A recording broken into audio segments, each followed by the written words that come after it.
penjahat minyak tuh banyak di luar, Bu. Ibu hati-hati. Saya aja udah mau 3 kali kena sama penjahat minyak, pembajak minyak di tengah jalan tuh banyak pengalaman saya. Jadi 3 kali saya mau kena, tapi alhamdulillah Tuhan masih kasih saya perasaan kehati-hatian saya sampai nggak kejadian dengan itu. Maksudnya ada yang beli? Bukan, begini nih Pak ceritanya. Oh. Yang saya alami cara orang ibu ini jual tuh di pasaran.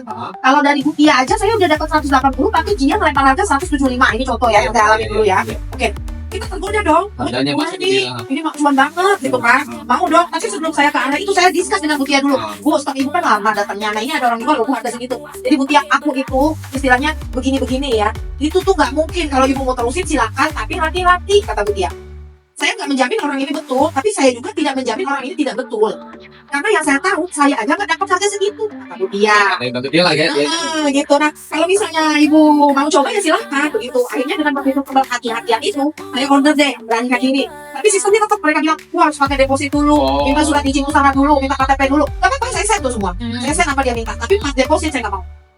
Saya bilang ini surat izin usahaku, belakangan deh KTP, karena KTP itu kan termasuk identitas kita yang penting ya. Jadi saya nggak sembarangan ngasih gitu, oke? Kemudian dia minta deposit gontok-gontokan, saya bilang gini, kalau deposit saya nggak kenal bapak nggak kenal saya, ya. Jadi nanti barang datang saya akan bayar. Kalau misalnya barangnya ada, dia bilang nanti ibu saya pergi jauh-jauh kan saya dari Pemalang. Nyatanya ibu pabrik, saya bilang jaminan saya adalah toko saya. LDMA kalau saya tipu boleh diviralkan, itu aja jaminan, itu perlu kasih saya. Kalau saya tipu viralkan.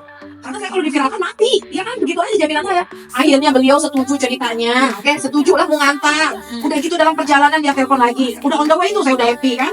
Telepon tuh, ini saya mau beli kan Pak ya. Telepon lagi, Bu ada kendala gimana? Ini orangnya katanya harus dibayar dulu yang muat tadi, bilangnya berapa? 2 juta. Saya pikir ini distributor besar, kenapa ongkos muatnya harus kita ke kita? Nah gitu kan. Oke, kemudian saya pikir lagi gini, oke, gini aja Pak, aku lebihin deh, datang barang aku bayar, gak apa-apa, sesuai target, saya bilang gitu, muatnya apa segala macam. Oke katanya, Bapak udah sampai mana? Pemalang lah, apalah segala macam. Dia bilang kan, udah sampai sini katanya. Oke, telepon lagi tuh, Ibu maaf ya, katanya ini udah on the way, 50 menit lagi, 30 menit lagi nyampe kayaknya ke lokasi Ibu, katanya beliau bilang gitu ya. Kan aneh kan, saya bilang, Pak, lihat invoice, ditunjuk lah itu invoice-nya Bu. Oke, kayak betul-betul ya, ada nama saya, nomor KTP, NIB saya. Oh ya, nyata itu barang on the way, udah loading, dengan gambar-gambarnya, ini mau diantar ke LBMA, di apa-apa. Ya bisa aja, kata Butia, itu gambar orang yang dimuat naik, kemudian dia berbicara di setting. Seperti itu kan, oke. Saya nggak mudah percaya waktu itu, jadi dia ngirim tuh Bu. Kirim ceritanya ngirim barang. Nah minta lagi tuh dia, Ibu jangan main-main ya, katanya barang saya udah loading, udah di tengah jalan, bukti udah dikirim, waktu naik buat barang juga udah dikirim, Ibu mau apa lagi katanya. Saya perlu dana sekarang untuk bayar administrasi saya ke orang-orang saya, dibilangnya. Itu kan barang Ibu yang order, saya udah buat apa yang Ibu mau, katanya lah seolah-olah saya tuh di pojokan gitu kan. Ya Ibu katanya nggak niat nipu, kenapa susah banget keluar deposit katanya. Oke, saya bilang begini sama mereka ya, kalau Bapak distributor yang besar itu tuh tidak mempertikatkan masalah pertama modal loading, kedua modal ini modal itu. Kita istilahnya profesional lah ya, datang barang saya udah dibayar ya bayar. Saya bilang begitu, kesel ya kan Pak. Udah gitu dia bilang, wah kalau gini Ibu mau niat nipu aku nih. Masa barang udah keluar, bukti udah ada, masih juga ngeyel katanya mengulangi uang itu. Bapak, Ibu tahu nggak saya ini siapa? Saya nih ngantar barang sama polisi loh Bu, katanya. Karena ada saya udah, wah ini bener nih, gitu nih. Saya bilang nomor pekerjaannya berapa, ID kepolisiannya berapa. Karena tahu, saudara saya juga kenal ya Pak ya, bisa kenalan. Saya bilang, iya, akhirnya udah ini nggak balik nih. Blok aja nomornya, udah tahu dia memang nipu. Sekarang datang, tapi pengakuan beliau, itu teh yang ngantar teh sales katanya. Oke, sales, jadi nggak usah banyak cerita hal duit, hal modal berapa, hal apa. Pokoknya datang barang, Ibu bengin ke aku ya, katanya.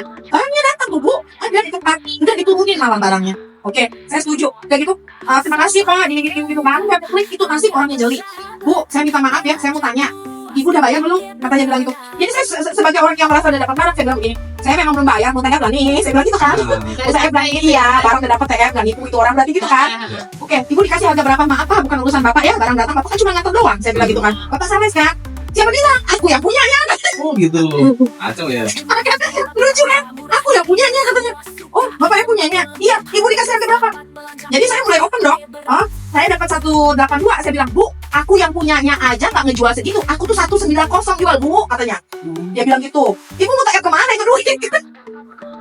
Ya, saya bilang ya sama orang yang deal pertama kali ke saya. Dia mah orang tengah doang, berarti mempertemukan saya sama penjual sama pembeli, ya kan diketemuin. Cuman bedanya, saya di situ muskil, dia juga muskil. Kenapa harga dia lebih rendah jual ke saya, sementara yang dari pemiliknya itu harganya lebih tinggi? Kenapa? Apa sebabnya? Berarti kan istilahnya di situ udah ada kemuskilan.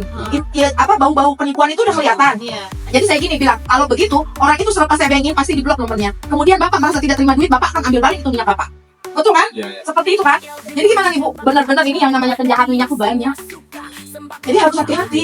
Itu makanya saya lebih baik menunggu di kemitraan, ya. Yang penting jelas daripada kita beli di luar diemeng-emengin dengan harga murah, tetapi banyak mau dirampok di jalan gitu.